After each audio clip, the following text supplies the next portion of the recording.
What's good, folks, family, friends, loved ones, enemies, frenemies, wizards, witches, muggles, mudbloods, people of Middle Earth, to another episode of Disguise Coverage, the only podcast in existence that gives you an equal amount of blueberries in each muffin and is presented by the best pizza in Buffalo, New York, and that is One Pie Pizza. You can find the online menu in the episode show notes, whether here on YouTube or whichever podcasting app or platform you are listening to this show on.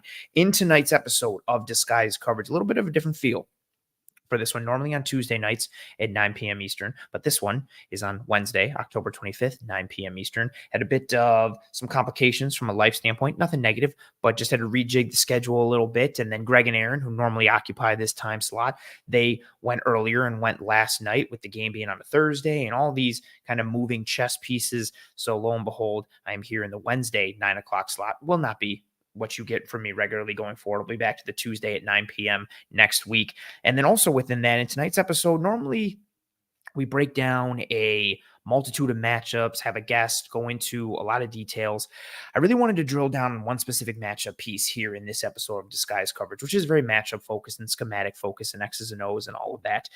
For those of you who just joined myself and Eric Turner in the Cover One Film Room that went live earlier tonight, you should definitely check out that episode. We broke down a lot of the structural and individual execution struggles that we've seen from the Buffalo Bills these last several weeks, both offensively and defensively. We went into a multitude of details with metrics and film and data and breakdowns and X's and O's and all that kind of stuff that you've grown accustomed to on the film. So if you haven't checked that out, go and do us a favor and yourselves a favor. I like to think in terms of checking that out. But if you joined us on that episode or have been following us on Twitter or myself on Twitter or here on Disguise Coverage, what I've been talking about these last several weeks and what myself and Eric dove into a lot in the film room was what we've seen from the Bills offense on third down against teams that have brought pressure against them.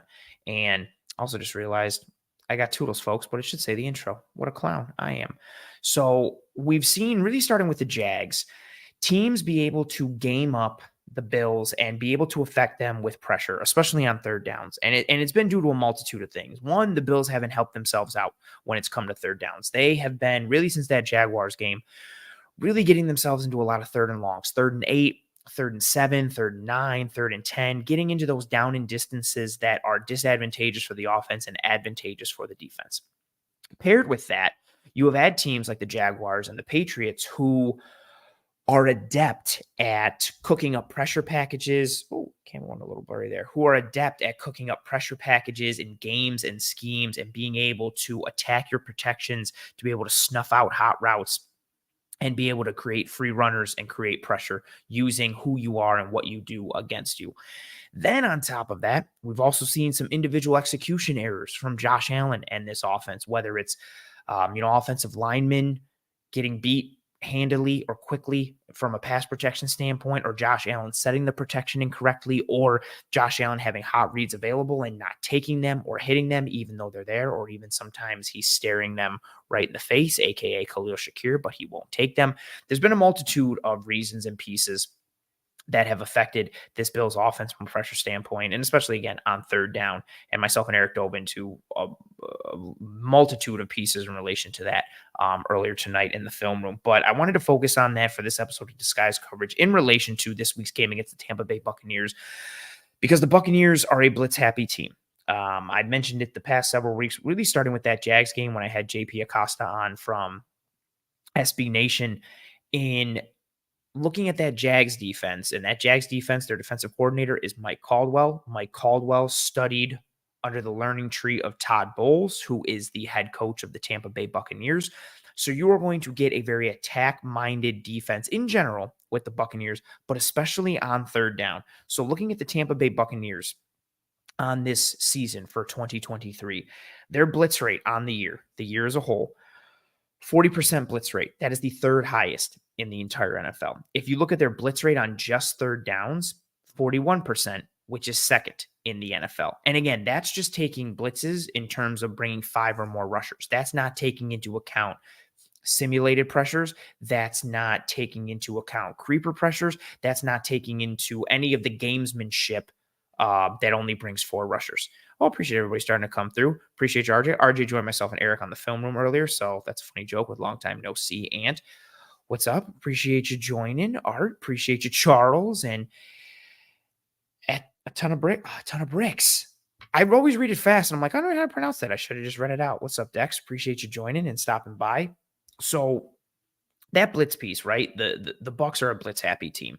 They're going to lean into that world, and not just from a quantity standpoint, throwing rushers forward for the sake of it. They're going to get creative with their pressure packages. Todd Bowles will bring slot defenders. He'll bring linebackers. He'll drop defensive ends. Their edges are versatile and athletic, so he has no problem rushing any member of his front four or dropping them. Even Vita Vea at times, who is a huge mountain of a man in terms of a one-tech nose tackle type mold. They'll drop him as a low hole player at times just to really mess with teams.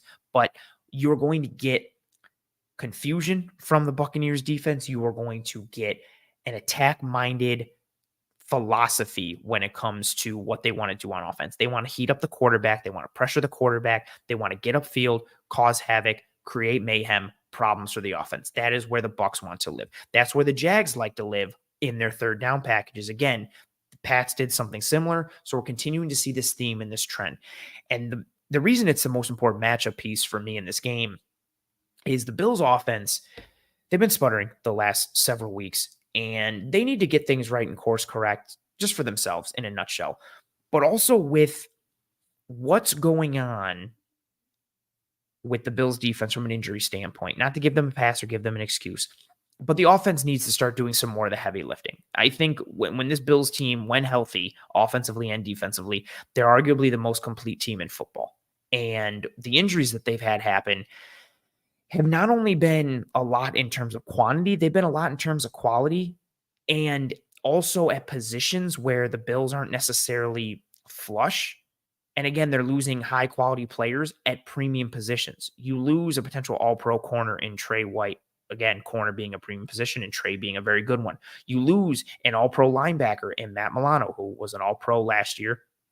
And with what the Bills do defensively, he's one of the biggest pieces that stir the pot defensively, both in terms of a chaos creation standpoint, but also from an execution standpoint. You lose Daquan Jones, who was playing at an all-pro level on the interior and was great not just for himself, but for the rest of the defense. He was a positive domino for the defense as a whole, and also specifically Ed Oliver, but really the entire group. Then you had Ed Oliver, who missed time last week. And there's just been all these things that have afflicted the defense, mainly from an injury standpoint. And they've all significantly contributed to the different defensive metrics and advanced metrics and analytic pieces we've seen these last several weeks of how the defense is kind of quote unquote, fallen off a little bit. And what's up, Richard? Saying good evening, and I appreciate you stopping by, Richard. Thank you very much. I like this comment here.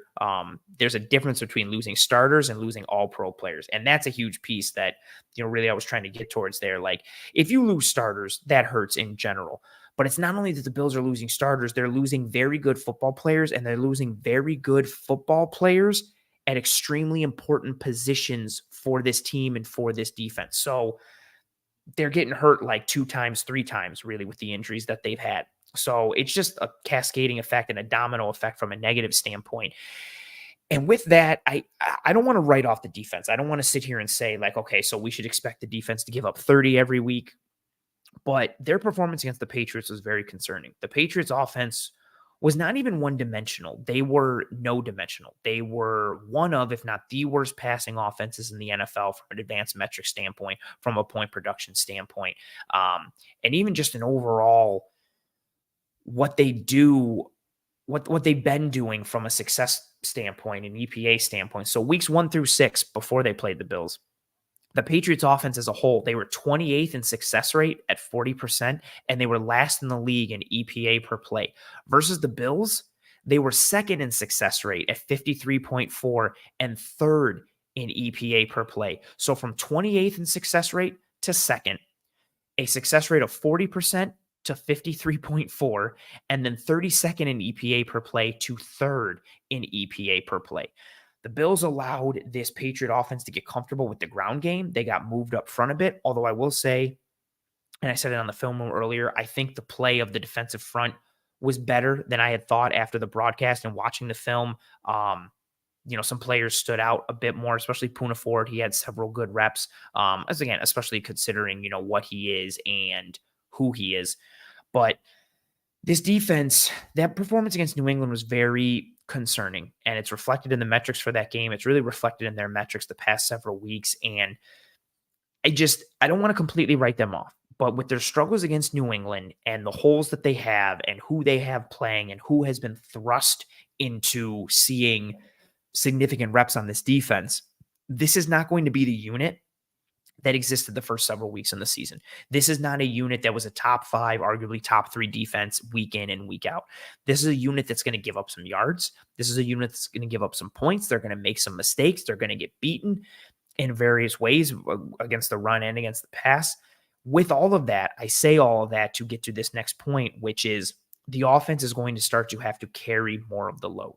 This is not like, I don't know if it was ever a 50-50 split in terms of offense and defense, but if it was, it has to shift to the offense. The offense needs to start carrying the weight and helping out the defense a little bit more. This now becomes less of a complete football team, and it has to become more of an offensively driven football team. Instead of having somebody in the driver's seat and somebody riding shotgun, and you can alternate drivers, every hour or so, or after you get gas on the road trip, this now becomes, yeah, you can drive, but you're going to stay riding shotgun. I'm taking this thing from the start point to the end point. And that person doing that at the wheel is the offense. That's what we need to see from this Bills team going forward. And so that's why this episode is focusing on this specific matchup piece, because there's a multitude of things that are going to go into the Bucs defense versus the Bills offense.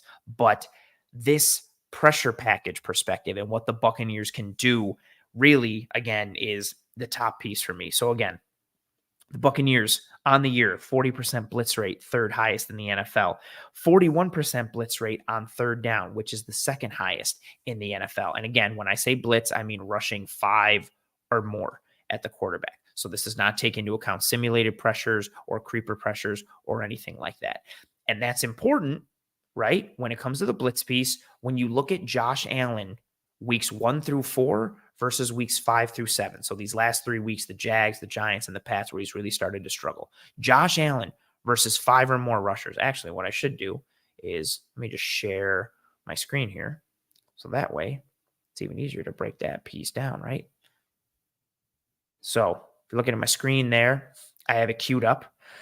The tweet I put out yesterday. So Josh Allen versus 5 or more rushers, weeks 1 through 4 out of 34 qualifying quarterbacks. 9th in total EPA, 3rd in positive play percentage, 2nd in QB rating. Weeks 5 through 7 out of 32 qualifying quarterbacks, 28th in total EPA, 24th in positive play percentage, and 22nd in rating. Again, all those pieces are against 5 or more rushers. We saw him struggle against the Jags. We saw the Jags execute at a high level with scheme and structure that we've seen other teams use since then to influence Josh Allen. Again, I mentioned the multitude of things, and we broke them all down in detail in the film earlier tonight, myself and Eric Turner, when it comes to dictating protections, manipulating protections, snuffing out hot routes. Some of it is structural. Some of it is predictable from the Bills offense, and some of it is on Dorsey. Some of it is on the offensive line. Some of it is on Josh Allen, especially from a hot route perspective. But you look at those numbers again, it has been a dramatic and drastic difference for Josh Allen, weeks 1 through 4 versus weeks 5 through 7 against the blitz. So those 5 or more rushers. It has been rough these last several weeks. And again, this Buccaneers team, like I mentioned, 40% blitz rate, 3rd in the league, 41% blitz rate on 3rd down, 2nd most in the league. Now, what's interesting is when you look at their metrics from a pressure standpoint and advanced metrics from bringing 5 or more rushers, they're 31st in pressure percentage at 33.3% when they bring 5 or more. So it's not the most effective. Now, again, part of it is that pressure percentage is a little lower, partly due to the fact that they bring 5 or more so often. So volume will affect that a little bit. But 31st in pressure percentage, 17th in sack percentage. Again, these are all blitz numbers. So when the Bucs rush 5 or more. So 31st in pressure percentage at 33.3%, 17th in sack percentage at 7.3%, tied for 4th in sacks per game at 1.2. And then somebody who I really wanted to highlight, and I'm going to show him in the tape that we're going to break down in a minute, Kalijah Cansey from the Tampa Bay Buccaneers, first round pick out of the University of Pittsburgh, very much in the Ed Oliver mold, to put him on your radar if you don't know him already. And I say Ed Oliver mold just from a size and frame standpoint. He is on the smaller side, but violence, hand technique, can rush the quarterback, is better against the run than he gets credit for. Only 3 games played for the Buccaneers this year. He was banged up a little early in the year, but he's 7th in pass rush productivity for all interior defensive linemen out of 127 qualifying interior defensive linemen. Again, just a rookie. And that's him being added to that defensive line that, even though Vita Vea isn't, a pure pass rusher, the ability to push the pocket, but you've got Cansey, you've got Vita Vea, you've got Logan Hall, you've got Joe Tryon-Shoyinka, and then what they do with Devin White and Levante David and Shaquille Barrett, what they can do with mixing and matching their fronts. They use Yaya Diaby in a variety of ways. They'll use Mike Green and Greg Gaines. Like, they've got a good rotation and grouping up front. They get creative. They get after the quarterback. They attack.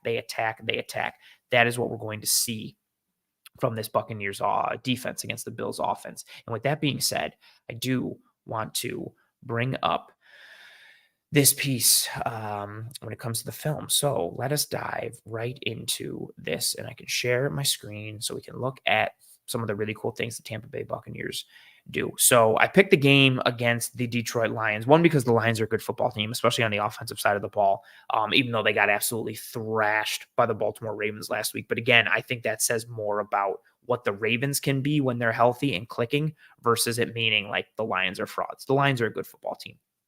So it's nice to see the Bucs in this game, breaking down some tape with them against a good team, with a good offense, a good play caller, a good schemer, a good designer, an offense with good structure, also an offense with good timing, rhythm, and a very good offensive line. Also, I really love the Buccaneers creamsicle jerseys, so this gives me an excuse to stare at them while we break down some tape. But the pieces I really wanted to highlight, and again, majority of these are going to be third downs, and I have them notated at the top of the screen for each piece here. So this first one is a 3rd and 8, and not crazy. This is early on in the game, just to give you a sense of what you're going to get from this Buccaneers defense. So we'll go forward in slow motion. What do we get? 1, 2, 3, 4, 5, and then Yaya Diaby is 6. So we're going to get a 6-man pressure here from the Tampa Bay Buccaneers. Here they come. Goff forces the throw, and it's incomplete. Right? And now why does that happen? Let's go forward a little bit here. Start to watch a little bit. So part of the reason it happens here, as we go live here. So watch their protection. So what's nice and what the Buccaneers will do, they'll cover this center. And when they cover that center, it's usually going to lead to some kind of man-on-man protection. You get to occupy that center, and you can start to create one-on-one opportunities throughout the rest of the offensive line, whether it's against the running back or a tackle against the guard. You can kind of dictate matchups a little bit. So you've got Devin White head up over the center. But watch what happens here with Kalijah Cansey, rookie out of Pitt, who I loved at Pitt from a tape perspective. He was one of my favorite prospects coming out of the draft. Watch on the snap. You get to kick down inside. Also, Diaby comes. So they pass this off correctly. Like, you have to get a hat on a hat. Like, this is fine. You got somebody on Devin White. You got somebody on Diaby. But what happens is you get David Montgomery having to come all the way across, and he has to pick up a defensive lineman in Kalijah Cansey. Now, Cansey is undersized for a defensive lineman, especially from an interior perspective. He plays more of a 3-4 end in this defense and kicks inside on pass rushing downs. Him going to the Buccaneers and fitting in their 3-4 system really worked out in terms of his body type and skill set and frame and what he has. But even though he is undersized for an interior defensive lineman, he's way oversized versus David Montgomery from a running back perspective. So Montgomery comes all the way across.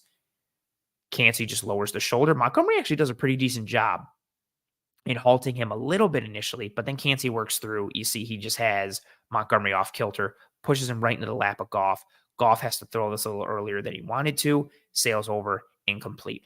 Again, to show this example, they're creative, they're attack-minded, they're fast, they're good. They have talent and scheme when it comes to their blitz packages up front. And this is an issue for this Bills team, right? Where we've seen James Cook have to operate in pass protection. Now, I don't think any running back is really picking up Kalijah Cansey and succeeding on this play, but that's another aspect to continue to consider as well. We've seen Latavius Murray operate more on third downs for this Bills offense. Part of that is due to him succeeding in the pass game and out in space, but a lot of it is due to his knowledge and his awareness and his execution and size and frame when it comes to pass protection. So again, from the sideline angle, let's highlight Mr. Kalijah Cansey comes through. And again, this is all dictated by the look that they show. They have to honor these pieces, and it creates a one-on-one. There are 6 rushers versus 5 offensive linemen, which means, and they keep the running back in. If they didn't keep the running back in, there would be a free runner who would be Jared Goff's responsibility. He would then work that hot. If this was coming free, if Montgomery is leaking out into the backfield, there is no 6th blocker to pick up that 6th rusher. That free rusher wouldn't be David Montgomery's responsibility. It would be Jared Goff's responsibility. He would have to hit his hot off that free runner. But regardless, they create a matchup advantage, and it leads to Goff getting pressured, getting heated up. Now, this is also covered well on the back end from a Buccaneers perspective, right? Like, there's not a lot of space. They're sticky. They go with man here. So there's not a ton of space and room to operate for the Lions. And even if Goff hits Amon-Ra St. Brown over the middle, I don't know where this is going. It's probably tackled short. There's nowhere for him to really go. So there's not a ton of opportunities for success on the back end. I got to stop. Hold on here. Richard says the creamsicle jerseys are so ugly, they almost look like the Tennessee Vols. I understand the Tennessee Vols comparison. The creamsicles are beautiful. They're delicious looking, just like creamsicles and Orange Buddies are delicious. You get the orange around the vanilla, man, fantastic. This is fantastic. These jerseys are fantastic. I, respectfully disagree with you, Richard. I appreciate you being here. I'm disappointed that you don't like the creamsicles, but again, to each their own. I respect you. So again, good rush. Get a defensive lineman on a running back, heat up the quarterback, incomplete.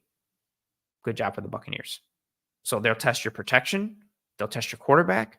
Does he know his hots? Is he IDing the rush correctly? Does he get confused by the rush? Does he misidentify? Does your offensive line misidentify? Even if they identify everything, can they still hold up against Tryon Sharenka and Shaq Barrett and Kalijah Cansey and Logan Hall and the whole crew that they have up front? Let's move on to another play. Now, another 3rd and 8. This is part of it too. Again, why I wanted to tie this game in. The Lions faced several 3rd and longs in this game, just like the Bills have faced several 3rd and longs these past several weeks. This plays to the defensive team's hand. This allows them to get more creative with their packages. It allows them to play their defenders back at the sticks and play top down and just cover things that happen in front of them. Not to mention, too, being in the low red zone here, you have the boundaries in the sideline, but also in the back of the end zone is kind of an extra defender. So the offense is more boxed in. But another pressure on the Buccaneers here. You see Devin White already lined up and coming close to the box. You see the safety, Ryan Neal, coming down. What do you get? Blitz. Now, it ends up being a run for the Detroit Lions. But again, blitz is a blitz. And it's all just the attack-minded piece from the Buccaneers. Now, wanted to highlight that, but I also want to highlight Vita Vea, who is... Let me go and see what his weight is listed. I'm pretty sure it's like 350, but just in case it's not. Where are we? Oh, yeah. Vita Vea is listed at 347 pounds. Okay. Watch. I have him circled here. Just watch how fast he moves for a man that's 350 pounds. That's just ridiculous. He is an absolute monster inside. He is an absolute force on the inside. This is something. Here he is right up over Devin White. And similar to the play we showed before, what is he? He's head up on the center, which allows them to kind of manipulate protection a little easier. Sets up more of a 5-0 protection for the offensive line, kind of monkeys with them a little bit. When you cover that center, you can kind of dictate more man protections.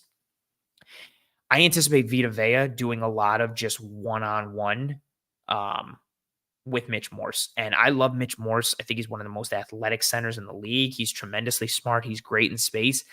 He does not do great against power guys and big dudes who want to kind of bully him and bear down on him. Vita Vea is a matchup nightmare for Mitch Morse. He can just drive Morse right into the backfield. Morse is going to need help. Yeah, as Ralph says in the commentary, he's going to kill Morse. Yeah, he is. Mitch Morse isn't built for, if If Vita Vea is King Kong, Mitch Morse is not Godzilla. He's kind of just like a regular human, which is fine. There's not a lot of King Kongs and Godzillas out there, but Vita Vea is one. Vita Vea is questionable. He got a knock a little bit, but he is a matchup nightmare on the interior, potentially against Mitch Morse. But nonetheless, again, Mr. Vita Vea. Let's watch him here. Just watch the quickness from him. Boom. Just reads it, crashes down, also knocks the ball out a little bit there, which is a nice little bonus piece from him. We're watching in slow motion. So again, he's head up on the center. Once it gets snapped, he's shooting, right? You see, they're almost like, you can't really see it as much because of what the Lions do. But if we go from that end zone angle, it's almost like they're running a gap exchange between Vita Vea and Devin White. So you're going to watch Vita Vea go this way, Devin White go this way. But the way it works out with what the Lions do from a run standpoint, you kind of can't see like the full gap exchange there, what they do there. So they play off each other. Just the quickness, Vita Vea sees it. As even just watch where his eyes are, right on the ball. So as he's making contact with his man, his eyes are in the backfield, and then the quickness and the agility to stop start. Again, knocks the ball out, makes a play. Nice. This actually was there a little bit. If you look how Ryan Neal, who is right here, if you look at how he comes crashing down, he kind of gets pinned inside a little bit. So if Vita Vea doesn't make this play, there's a chance this could go for something. Like, that's actually a nice little alley and a nice little gap. I know you probably don't want to hear that because nobody wants to see the Bills run on 2nd and long or 3rd and long anymore. I still like it if it's the right look and the right call at the right time. I think the Bills have been sound in their decisions to run on 2nd and 3rd downs. It just hasn't worked out. A lot of it is individual execution, guys just getting beat up front. But this actually isn't bad in terms of this being here. You get a crack, going to get a kick out. If Vita Vea doesn't blow this up, this alley is here. But again, when you blitz and you have good players and you attack, all you need is a split second. You just need somebody to miss their block. You just need somebody to lose an individual rep or miss an assignment, whatever have you. You just put the onus on the offense to have to execute and make a play. And Vita Vea does. The rest of this is blocked up. Like, we'll show it from this angle too. This run is blocked up. But Vita Vea makes it work. And he makes it work partly because the blitz occupies other players and allows him to get free, but he just makes a good play. Again, pretend Vita Vea is not there. That's fun. That's a good opportunity. Chance to get a first down, or at the very least, 4th and short, and then knowing the Lions, they potentially or probably go for it. 3rd and 6 for the Detroit Lions now on this next one that we have here. So you see Jared Goff bringing Sam Laporta in motion. As soon as he does that, watch Devin White. Checks. Communicates. Really good linebacker. I mean, Devin White has, his warts, but he's fast flowing. He's agile. He's angry. He plays like a heat-seeking missile. Levante David is still a ridiculously good linebacker, even with the mileage he has on his tires. So they bring Laporta in. You see David already right up here, starting to creep a little bit, coming forward. He's trying to time snaps, see what he's going to do, but it's all a lie. He's not actually coming. He drops. Devin White rushes. They bring the slot corner. So David, again, watch this. Watch Levante David. He's creeping like he's going to blitz. He's showing this on purpose to play games like, all right, I'm coming. You see me coming? You see me coming? You see me coming? Psych. Drops out. And what you end up getting is a 5-man pressure. And, again, free runner. Now, Goff does a good job on this one. Gets it out hot. And Amon-Ra St. Brown makes a really good catch. He gets hit as soon as the ball touches his hands by Neal, but he makes the catch. Amon-Ra St. Brown is that dude. He is elite. It's a good play. Let's look at it from this angle. Again, watch. What do we got? 1, 2, 3, 4 down for the Tampa Bay Buccaneers. And then also, we've got another guy showing like he's going to rush in Mr. Levante David. Now we go forward. What happens? Center shifts to the left, thinking, okay, that's where the protection was designed. We potentially got 3 guys coming. Psych, that's not what we have. You actually now, on that side, also keep an eye out too. Shaq Barrett drops out. So they're dropping Levante David. They're dropping Shaq Barrett. Now, this left side of the line has 3-on-1. which is extremely inefficient for the offense, which means on the other side, you've only got your right guard, your right tackle, and your running back to block 1, 2, 3, 4. Sometimes football is math and football is numbers. Free runner. Now, Goff sees it, sees what's up, and gets it out right away. That's a good job by Jared Goff. Something that Josh Allen is going to be tested to do in this game, knowing his hots and getting to them. There were several reps in that Patriots game where the hot was available, multiple of them to Khalil Shakir, and Allen didn't hit him. And that's on Allen. He has to be better in that regard. This is Goff knowing what's up, makes the play. But again, just from a Buccaneers perspective, right? This is a good job by them. Dictating the protection, manipulating the protection, and creating a free runner. Again, even the slot corner here, right? He comes, he IDs, and he's kind of keying in on the receivers right here. He's not completely showing blitz, and then he gets his eyes on Goff and then takes off. That's good timing. He's not telegraphing it. He's hiding it. That's a good job. And then you get David dropping into the middle. You get Shaq Barrett. Again, let's highlight that piece. Shaq Barrett is here on the edge, but he's still athletic. So you've got 4 down. You don't know who's coming, and that's a big thing with their defense. Like, they're going to blitz, but you don't know necessarily who it is. Someone could drop from their defensive line. 2 players could drop. 3 players could drop. They could bring both their linebackers in the slot corner. Like, they get creative. It's all just about confusing protections, manipulating protections, attacking the quarterback, confusing the quarterback, and attacking the offense in general against the run and the pass, but especially on these 3rd and long situations. So again, look at the offensive line. Well done. And again, good catch by Amon-Ra St. Brown. Making that play against Neal. That's a good stick. That is just good math.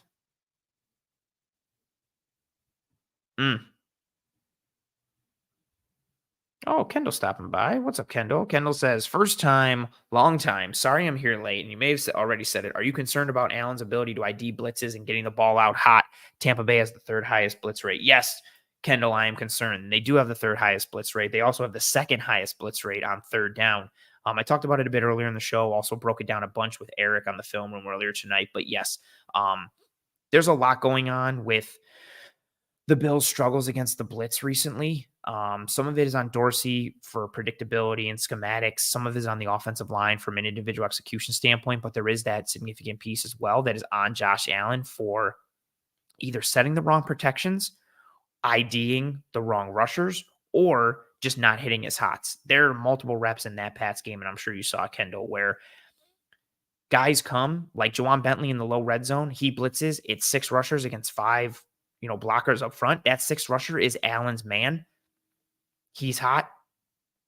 Shakir's his guy. Shakir sees it, sits down. Allen doesn't take it. Doesn't take Cook on the wheel earlier against the Giants in that Giants game. Like, there's all these pieces where Allen's not taking the hot, and he either doesn't see it or he does see it, but for some reason he's still not taking it. So yes, I am concerned about Allen's ability to ID blitzes and getting the ball out hot. I think he's just making life complicated for himself. He just needs to simplify it. I'm thinking of the KISS method from The Office. Keep it simple, stupid. That's it.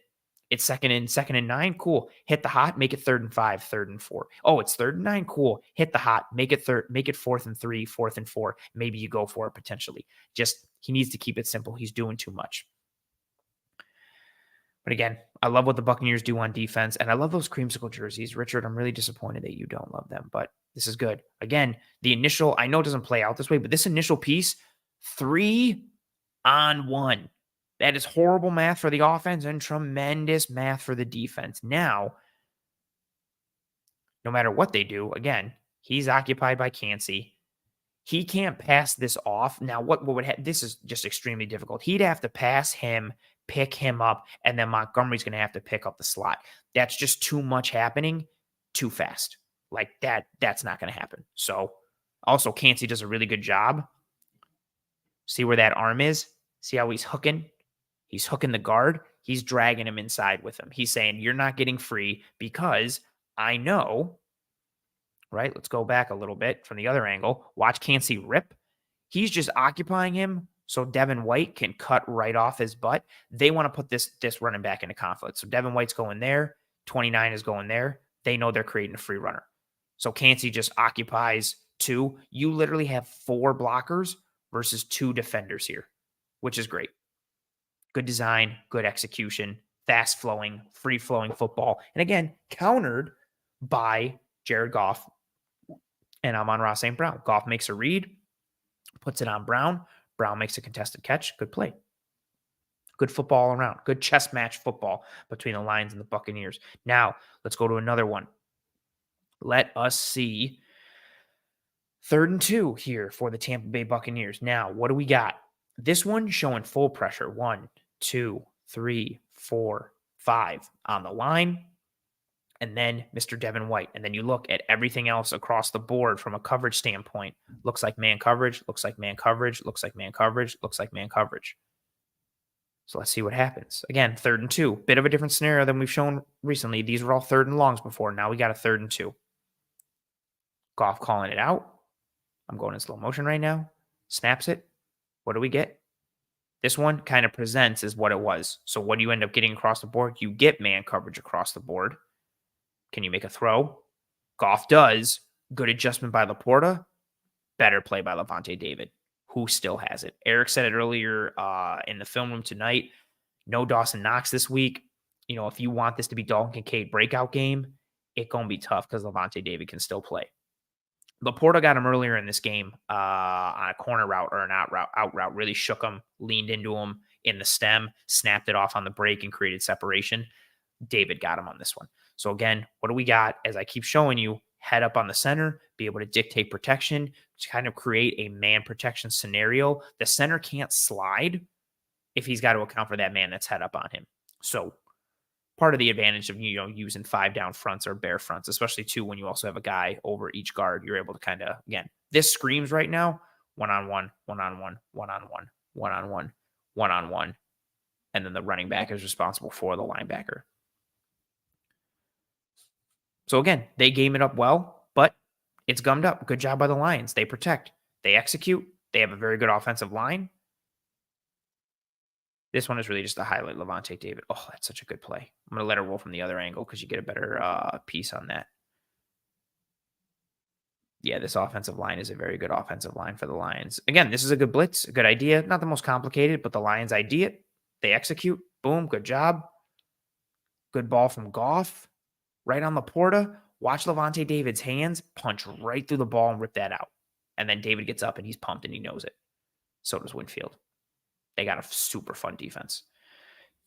Now, next play, 3rd and 13. So, talked about a multitude of pieces. Kendall just brought it up in the chat right now, like IDing the blitz and getting the things hot.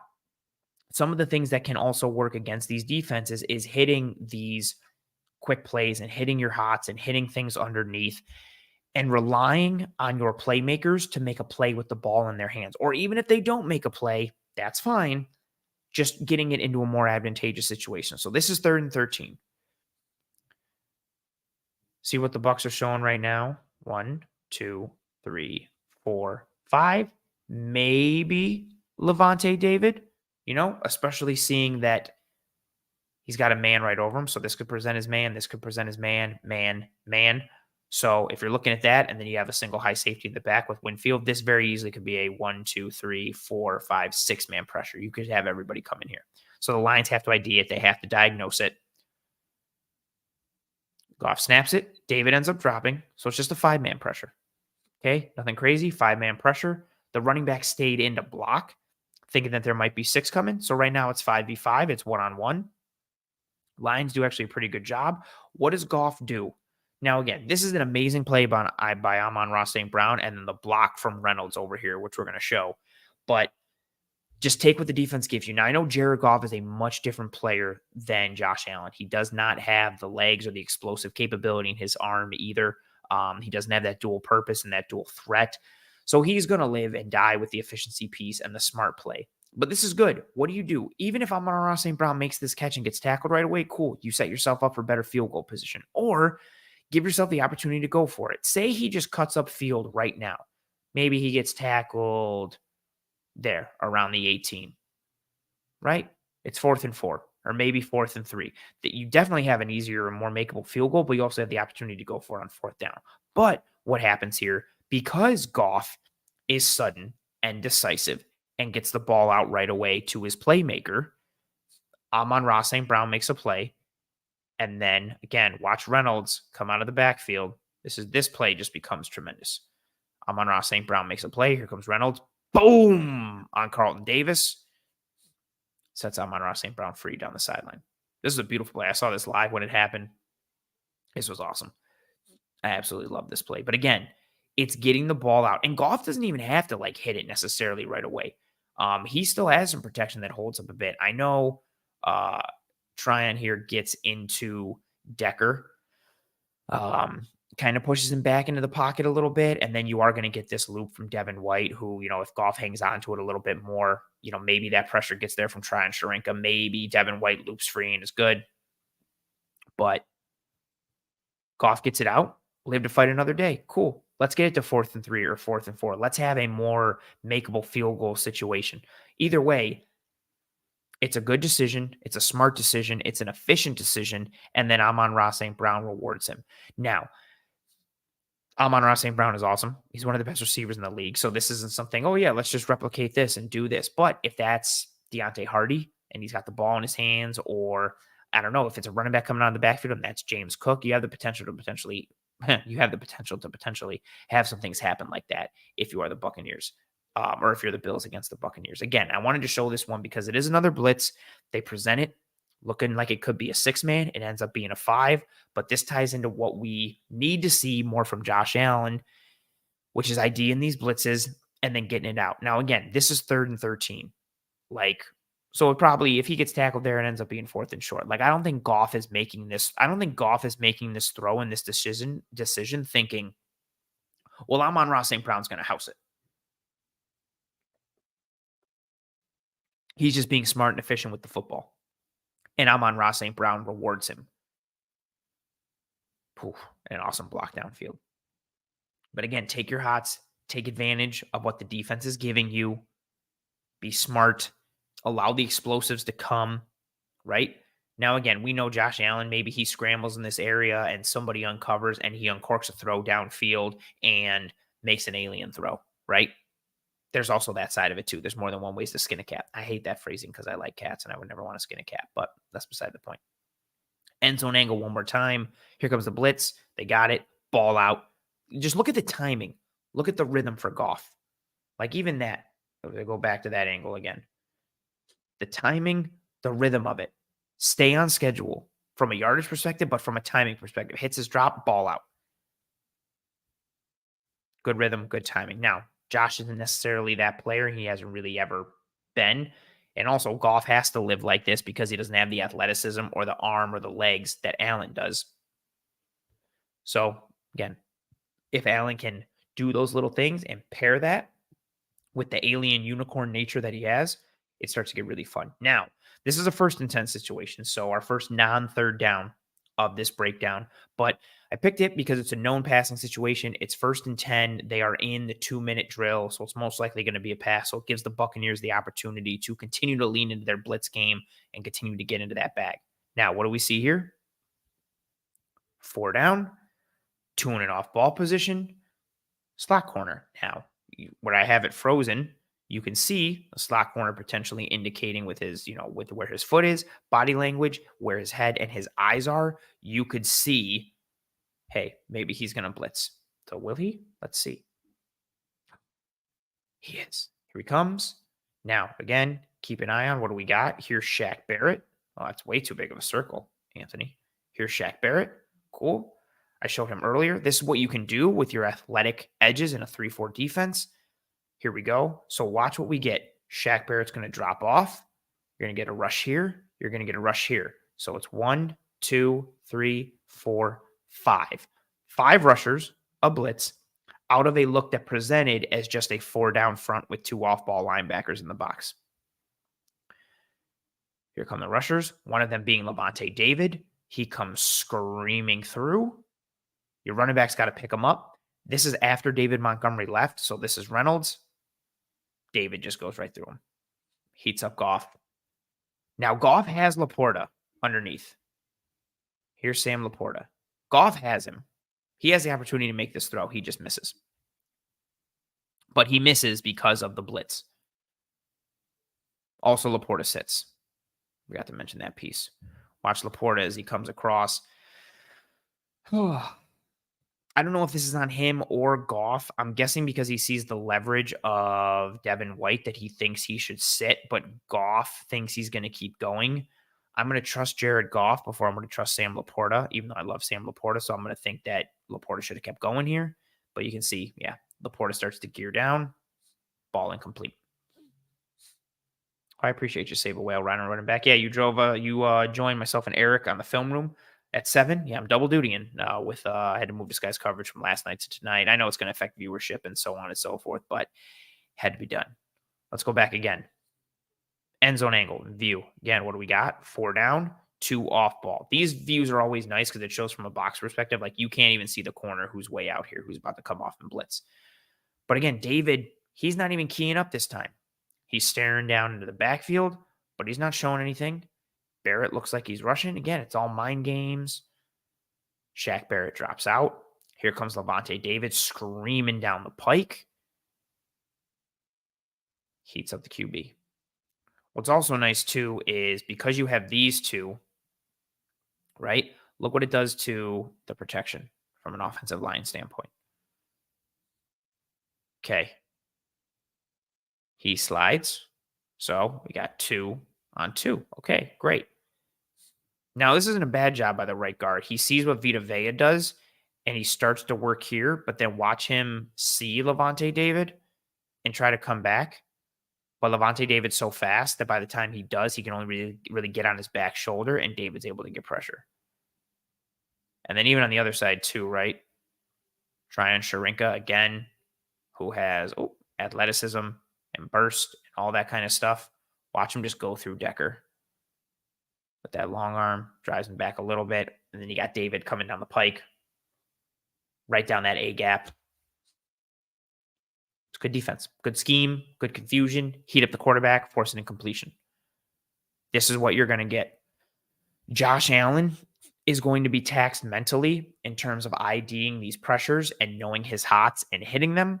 The receivers are going to be tested in knowing when they are hot and being able to sit down and settle and recognize.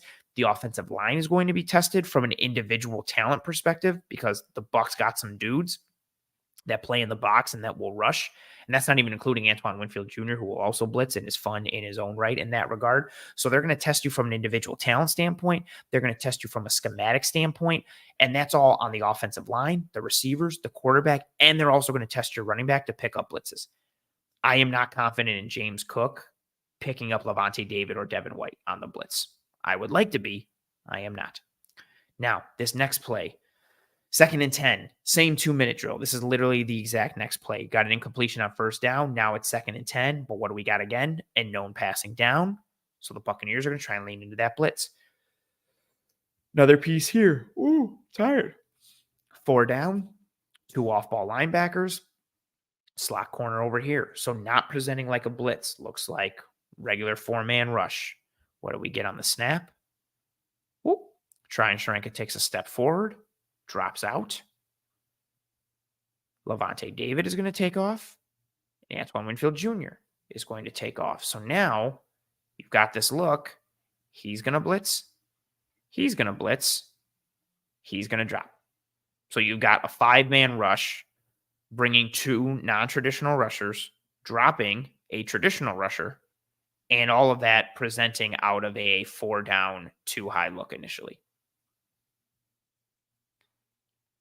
They spin on the back, and you see Neal start to drop. Neal is right here, but he was initially here. Now he starts to drop because he's going to go to that single high look. He's going to go to a post safety roll. Well timed from David. Watch Levante David just barrel down. Boom. Sack. Again, Reynolds is green, so test him.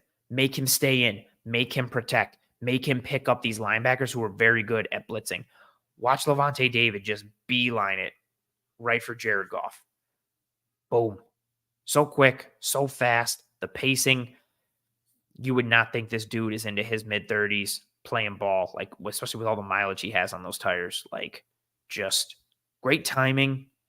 Also, hope you guys picked up that little piece there. Let's go back. Watch Vita Vea occupy his man so Levante David can cut off and go right through that A gap. Also, watch Kalijah Cansey occupy the center. This is, everybody doing their 111. Sean McDermott would love this rep right here. This is designed to get Levante David free. Now, Kalijah Cansey, maybe the center makes a mistake, maybe the left guard makes a mistake, and Vita Vea gets through, Cansey gets through, whatever. They are just trying to occupy their men to create a free runner, and that free runner is Levante David. Like, they do, I keep clicking that thing. They do their job. Let's go back a little bit. Again, watch Cansey, watch Vita Vea. This gives Levante David that opportunity to cut inside. I'm going to highlight them both. Cansey, Vita Vea. Watch them both. Occupy their men. Vita Vea also even crosses into the left tackle, into Decker as well. They create that. Like, they are just occupying defenders. They are just obstructing guys to create a lane and a runway for Levante David, put him into a situation where he's either free or the running back has to come and pick him up, which is what happens. Running back is late. David gets the sack. James Cook is going to be tested in pass protection regularly in this game. Latavius Murray too. But I have more faith in Murray as a blocker than I do James Cook. Boom. Really nice piece. Like it. Again, I like what this Buccaneers team does from a pressure standpoint. Now let's go to this last play, 3rd and 4 for the Buccaneers. This ties into, again, beating this blitz. It's not like every time they blitz, they win, they get pressure. It's not an automatic thing. You can beat them. Reynolds coming out of the backfield. So now you've got a spread look. 3-by-2. I would like to see this continue more for the Bills. I would like to see this also mix it in with some tempo and go hurry up and no huddle in some pieces. Okay, now let's go back. I'll shut up and stop talking. Let's watch Mr. Devin White here. So the Buccaneers check. Once Reynolds comes out of the backfield, the Bucs check. You see Tryon Sharinka coming from the other side. You see David with the hand signal and the communication. They're checking. They're adjusting too. See Antoine Winfield come all the way over. Match Reynolds. Now, here's Devin White. Let's go forward in slow motion. Actually, we'll go in regular. You see Goff checking the protection, giving the call. He's communicating. Again, watch what Jared Goff is doing. He sees this look. He sees what's going on. He's going to step up to the line. He's calling out the protection. He's calling out the route, the change. I think he's alerting on this one. Now, what do we got? 1, 2, 3, 4, 5, 6. 6 down.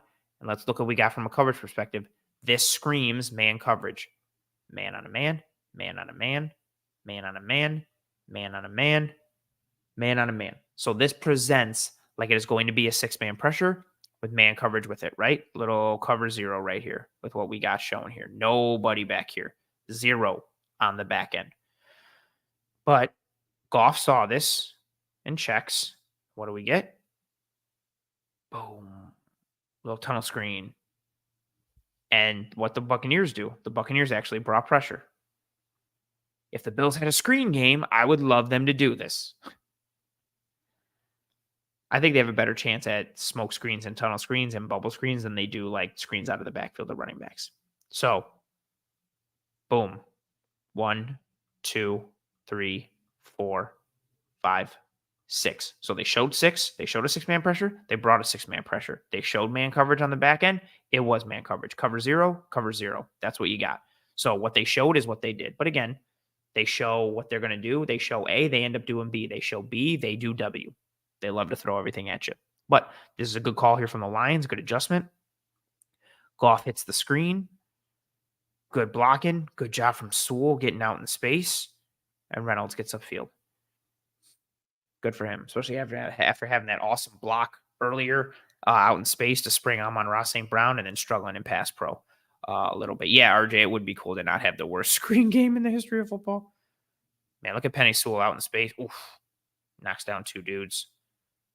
I just want to highlight that. Maybe some little block in the back action here, potentially, but this is Sewell right here. And honestly, like he's one of the best right tackles in football, but Spencer Brown could do some of this with his movement and his ability. So here's Penei Sewell. I don't know. I stopped the circle. Here's Penei Sewell right there.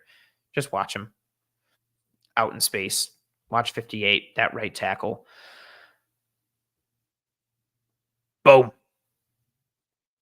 Athletic. Good. Again, you want to take advantage of this fast flowing, speedy, attack minded defense. Make them have to play slower. How do you make them play slower? Play action and screens. Also motion. Also getting the ball out quick in quick game, making them have to think, do we really want to bring this? Can I rush straight on the quarterback or do I have to honor the run first? If I'm a defender, am I really coming forward to play the run on the way to the quarterback? All these pieces make them have to think, make them have to honor multiple responsibilities, process, diagnose. And again, some of this is just making them play slow too. You do this enough times on a team, all of a sudden when they blitz or when those rushers are coming on the D line, they come and they're like, was this too easy? Should I stop? Like, oh, we got to watch out for the screen. I can't just pin my ears back. Get in their head a little bit. Make them think on all these pieces. To RJ's point, it would be cool to not have the worst screen game in the history of football. Part of it is due to how defenders play Josh Allen and defenses play Josh Allen. So you're never really getting guys that come screaming forward because they respect his run threat. So that's some of the pieces there when it comes to the Buccaneers blitz game. Again, I just wanted to focus on a specific matchup for this game. When it comes to that, real quick, I did want to mention another piece, but on the other side of the ball, Bills defense, Bucs offense. The Buccaneers offense on the year, they're 31st in EPA per rush. They have the third highest hit at the line of scrimmage percentage when it comes to runs at 49.3%. And they have the fourth highest stuff percentage at 25.7%. Stuffed runs are runs that go for 0 or less yards. So this is a run game that has not been good. They get hit at the line, they get stopped for 0 or less yards, and they're 31st in EPA per rush. Now, if you look at their overall offense, they're 11th overall in passing EPA. Again, just from a passing perspective, and then an overall offensive perspective, they're 19th in EPA per play, and they're 29th in success rate. Now, they do present some matchup issues. I don't love Dane Jackson or Christian Benford or whoever against Mike Evans. Eric and I broke down a lot of slot fade pieces that have worked for the against the Bills in this past couple of weeks. Mike Evans loves to run slot fades. I'm worried about covering Mike Evans. I'm worried about covering Chris Godwin. Even from a tight end perspective versus what the linebackers have been doing for the Bills recently with Dorian Williams, kind of losing dudes in his eyes and processing, misleading him, and then Tyrell Dodson not having the athleticism. I worry about what Cade Otton can do. He's an underrated tight end blocker, also functions in the pass game like a bit of that dual threat type of tight end.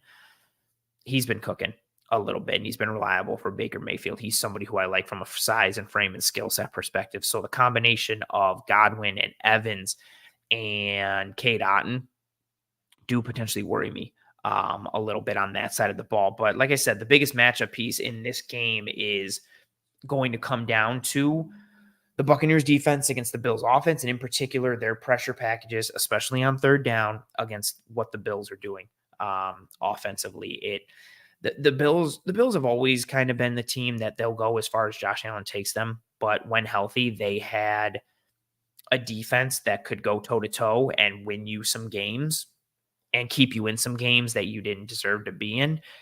Now, with the injuries on the defense and what they have filling in, this team now becomes an offensive first team if it wasn't already. And if it was already, it's more significantly an offense first team. This team now even more so has to hitch its wagon to Josh Allen and to this offense because they can stem the tide a bit. They can mitigate some things with the players they have still on the defensive side of the ball and scheme and structure and everything that Sean McDermott can do.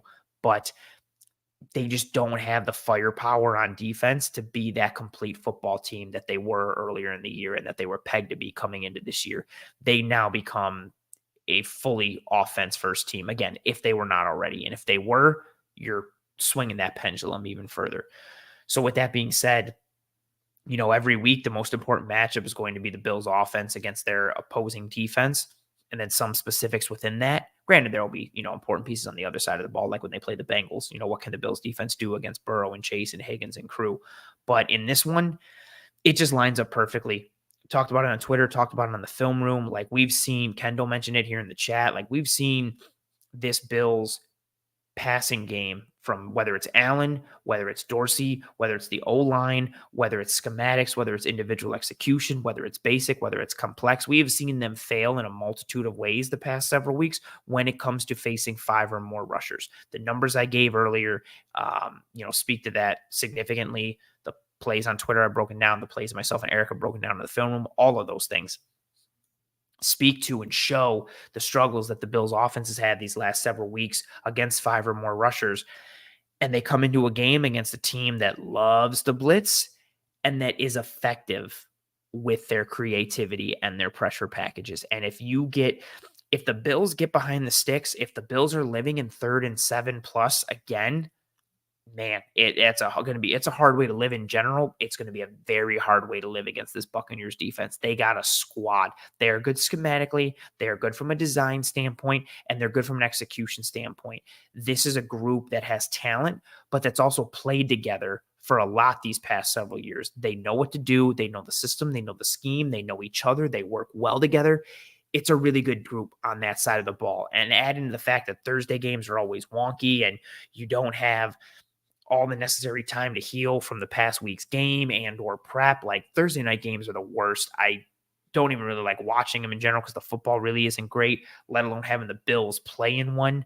So I'm not a fan of this at all. But the silver lining potentially is we're going to see if the Bills are able to adjust to the pressure packages that teams are sending them or sending their way now, because they're going to playing on a short week, which may skew the results one way or the other potentially, based on, the preparation standpoint and health standpoint and all that kind of stuff. But we're going to find out early if they're able to combat these pressure looks that defenses are sending their way, because this Bucs team, man, is every bit in the mold of that Jaguars defense, but better, but more effective in coverage and better blitzing. And with the guy who taught that Jags defensive coordinator how to operate that Jags team, things really started with that Jaguars team and kind of have moved forward.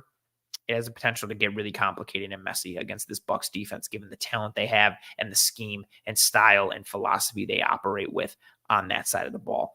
So I'm very nervous. Something I'm never nervous about is the quality I get at One Pie Pizza. You can find the online menu in the episode show notes, whether here on YouTube or whichever podcasting app and or platform you're listening to this show on. Delicious sweet sauce pie, cup and char pepperoni, homemade blue cheese. They do a whole bunch of initiatives and drives for the community year round. So anytime you get One Pie, you're doing your taste buds and your family and yourself a treat, but you're also doing the community a treat and doing the community some good. They rolled out a delicious breakfast pizza. They are now open starting on Tuesday mornings every day during the week at 9 a.m. Get yourself some breakfast pizza. They also have some really cool catering things that are starting to come down the pike and into the works going forward. I was at an informal tasting with them on Monday. Man, they got some really good stuff being cooked up. No pun intended. I'm very excited for what they got. Go check the online menu in the episode show notes. Again, whether here on YouTube or any of the podcasting apps or platforms you are listening to this show on. If you enjoyed this episode and or this channel and or me, whatever have you, if you haven't already, please, please, please, and thank you, drop a like on this video. It goes a long way towards helping myself and the entire team to track and trend in front of more eyes and ears. So please drop a like on this video if you have not already. Exactly. You know what? I like what William says. They still got to play us, and we good too. Absolutely. Absolutely. Sometimes you got to tip your cap to the other team. Maybe the Bucs will have to do that. The Bills aren't toothless. They aren't weaponless. They have the ability to fight back. They should win this game. The Bills should beat the Buccaneers, but the Bucs aren't a pushover, and the Bucs can present some problems, especially if the Bills continue to force themselves into these 3rd and long situations and allow defenses to eat. And from a schematic standpoint, it's very interesting from a chess match perspective. But you're right. They do a good job. Oh, that's awesome comment from David. They're saying, thanks so much. Cover One is the best Bills content available. I appreciate the hell out of you. Thank you very much for repping the brand. Yes, if you haven't already, please, please, please, and thank you. Drop a like on this video. It goes a sincerely long way towards helping myself and the entire team to track and trend in front of more eyes and ears. I appreciate everyone who rode with me live here on this episode. I know it was wonky. Again, normally Disguise Coverage is live every Tuesday, 9 p.m. Eastern. I recognize everything going on this week. It's a short week. The game's on a Thursday. Everybody's still upset about what happened this past week and kind of down in the dumps on stuff. And then, Disguise Coverage isn't on Tuesday. It's on Wednesday. It was communicated last night. I didn't promo it a ton during the day. So those of you who did tune in tonight live, I greatly appreciate you for riding with me live and breaking down this matchup piece with me. If you are not watching live and you are watching later, thank you very much for your post-live view. Please drop a like on this video later if you have on your way in, or if you're still watching, whatever have you. If you are listening on one of the podcasting apps or platforms, that's cool too. Please rate and review and subscribe to Disguise Coverage. Tell your family and friends and loved ones about how awesome this show is. Word of mouth is always a tremendous support and tremendously helpful tool. If you thought this show was terrible, that's cool too. Tell your enemies about this show and try and ruin their day with this show. I appreciate you folks more than you will ever possibly know. Again, everybody tuning in live, post live, whatever have you, any ounce of support in whatever way it comes, whether it's a listen, a view, a download, a follow on Twitter. Find me on Twitter at pro__ant. That's pro_ANT. Whatever you got, I appreciate it greatly. Thank you very much for the kind words in the chat.